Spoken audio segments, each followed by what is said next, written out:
There are now less than 60 days until your GCSEs, and you want to go from your 5s and 6s that you're currently on to your grade 8s and 9s. How are you going to do this? To be quite honest with you, it's going to be a difficult journey. If you're not willing to put in the work, if you're not willing to sacrifice social life, if you're not willing to cut down on your sleep, there's no point in you continuing this video. Because realistically, going from 5s and 6s to 8s and 9s is going to be a difficult journey. And the only reason you're clicking on this video is because you want to go through this difficult journey. And I'm going to teach you the steps that you need to go through this difficult journey and get those 8s and 9s. My name is Aisha Patel, and I have achieved 12 GCSEs graded A star to A. Here are my credentials, and I will teach you everything that you need to know to convert these 5s and 6s into your 8s and 9s. So let's get into it. The first step is to go through each subject's exam board specifications, because you need to know exactly what you are going to be revising and what particular details you need to know for your exams. So I definitely recommend looking up your specifications, saving a copy. You can print them out if you want, but that's unnecessary. Just save it and have access to it. Make sure you are constantly referring back to your specification during your revision, so you know you're ticking off all the points and you exactly cover everything that you need to know. Also, when going through your specification, make sure that you're constantly picking out particular topics. When you are going through your specification, go topic by topic, get a highlighter and highlight the difficult areas. The areas where you feel like, if this came up in my exam tomorrow, I would have no idea. This way, when you refer back to your specification during revision, you know exactly the key areas that you need to focus on and target. My step number 2 is to know exactly what you are going to be studying in at least the next week. So personally, during my GCSEs, I did not like having timetables. A revision timetable is just not for me. So what I did was, every Monday, I decided to plan out what revision I'm going to be doing in the week, on which day, and what topics I needed to cover. By doing this, I knew exactly what I had to revise, and I did not have to waste time on days where I had to come back from school, such as I came back on a Thursday and I'd be like, oh, I don't know what to revise, I don't know what to do. Shall I do this? Shall I do that? Because I came home, I looked at my list and I knew exactly what I was going to do. And I felt the pressure of completing it. Otherwise, I would fall behind schedule.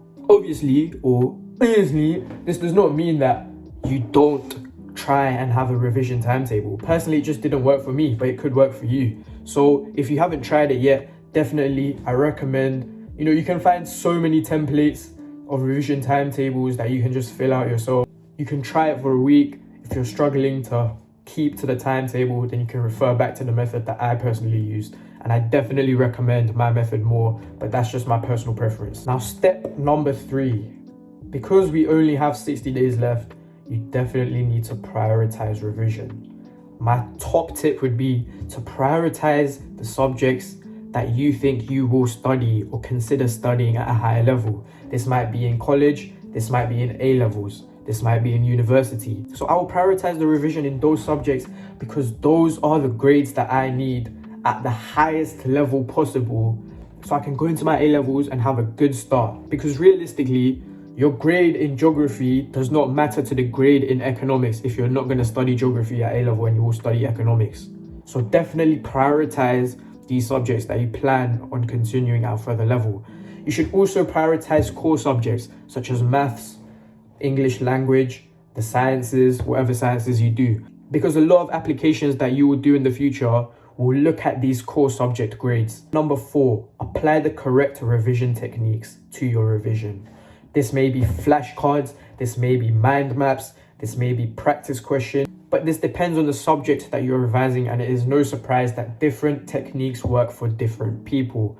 And you need to know what techniques work for you. My top revision method was flashcards, particularly for science subjects. For biology, chemistry, and physics, I decided to use flashcards. Now, you may not have flashcards ready on hand to access, and you do not have time to be worrying about making new flashcards.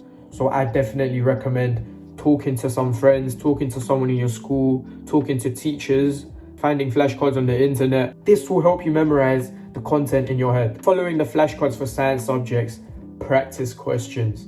Now, I'll be honest, I achieved 9s in all my sciences, but I did not get a lot of practice done in my spare time. The only practice I did was the questions that my teachers gave to me in school, and I was lucky enough to still get a 9. But I realized a lot of the questions are recycled from paper to year. So what you need to do is you need to go through past papers and answer these questions. Because once you find the question that you do not know how to answer, this may be a 6 marker. You can refer back to this question before your exam date, and it might even appear on your paper. So definitely do past paper questions. And I'll be honest, something I did was I used to look at the mark scheme and I used to be like, oh, it's basically the same. I'll give myself the mark for that. Do not do that. You're only setting yourself up for failure there. You need to be harsh on yourself when you're self-marking. It might be better to ask a teacher or a friend to go through the mark scheme and mark your questions. By doing this, you are ensuring that you are not leaving any space for failure, any space for mistakes. For maths, I used Maths Genie and practice questions, past papers. Practice. You have 60 days. If you attempt 10 questions a day, let's say that takes you half an hour. 10 times 60, you're doing 600 maths questions. 600 maths questions before your exam date. And you will be in a good position. I guarantee you, practice, and you will do well in maths. Because maths is repetitive as well. Maths repeat questions with different numbers. I recommend using Maths Genie to find questions and to get particular focus on grade 9 topics, grade 8 topics, and just go through these questions and understand how the content works, how the questions are answered. For English, I'll be honest, I did not enjoy revising English. The only form of revision I did was YouTube. I recommend Mr. Sal's and I recommend first-rate tutors. I'll put both the links down in the description. Do not use Mr. Everything English. He is a liar. He is a fraud. If you're watching this, you're not going to be. If you're watching this, Mr. Everything English, you are a fraud. He makes everything look so simple and so easy, and you copy exactly what he does in your exam, and it will not work. Mr. Everything English is a fraud. Please do not watch him. Please do not refer to him. Mr. Sals will help you generate ideas in the exam. He will develop that mind where you are able to come up with ideas quickly.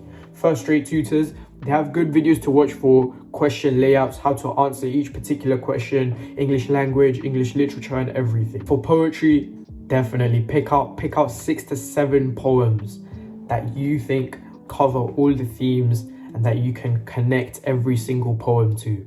Because realistically, you're not going to learn 15 poems in 60 days, let alone 2 years. For particular subjects, drop the requests down in the comments and I'll make subject-specific videos for you. Tip number 5 is an optional one, but it will definitely help. You need to get professional help. If you are struggling in a particular subject, tutoring might help you boost that grade because you're able to have that one-to-one connection, that one-to-one experience where you can openly ask questions and your questions will be answered. You don't have to worry about teachers not being able to put their focus on you because one-to-one tutors will help you identify and fix specific problems. If you're looking for low-cost tutors, I definitely recommend 9 Stars. 9 Stars is an e-learning provider which provides free resources on their TikTok and Discord server. So definitely, I'll put these links below. Join the Discord server, ask your questions and you will get help. You can even book your own tutoring sessions for a small price. All the details are found on the Discord server. Definitely check it out. Number 6, consistent revision. You cannot afford to skip days regularly where you're going out with friends, you're going to watch the new movie, you're going to play a game, you're going to go play sport. Obviously, this does not mean that you cannot have a balance. But if you want to go from 5s and 6s to 8s and 9s in 60 days, you're going to have to make sacrifices.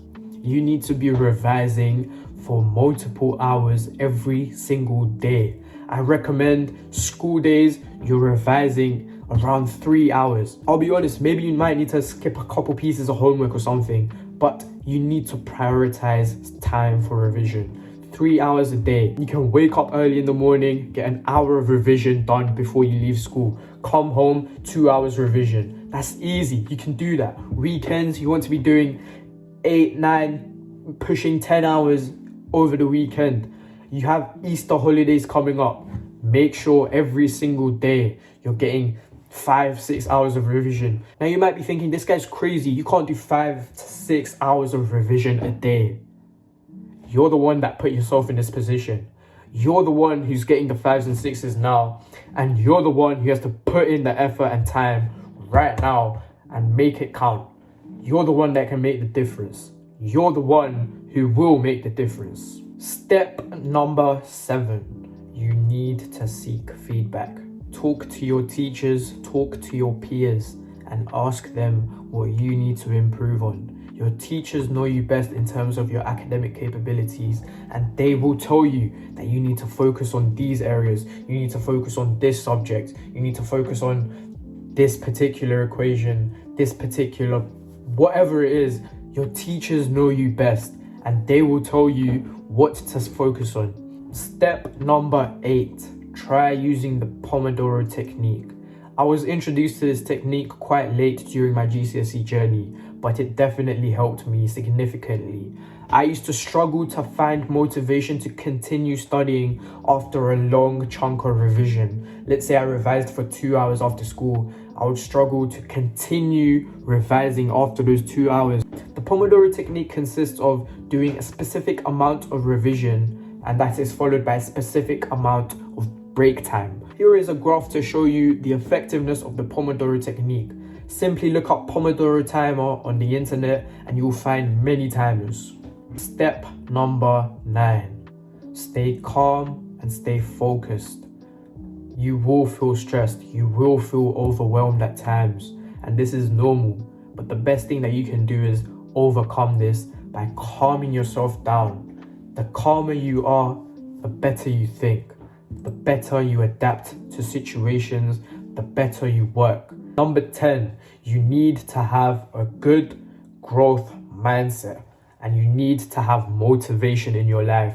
The only way you're going to get through this tough and rough period of revision is through motivation and through discipline and through a growth mindset. What does it mean to have a growth mindset? You need to look hopeful.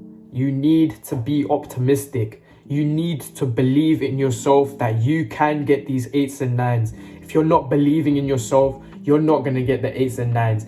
There's no point in not believing in yourself. Find a drive within you, and you definitely have that drive within you. The motivation for me personally originated from making my parents proud.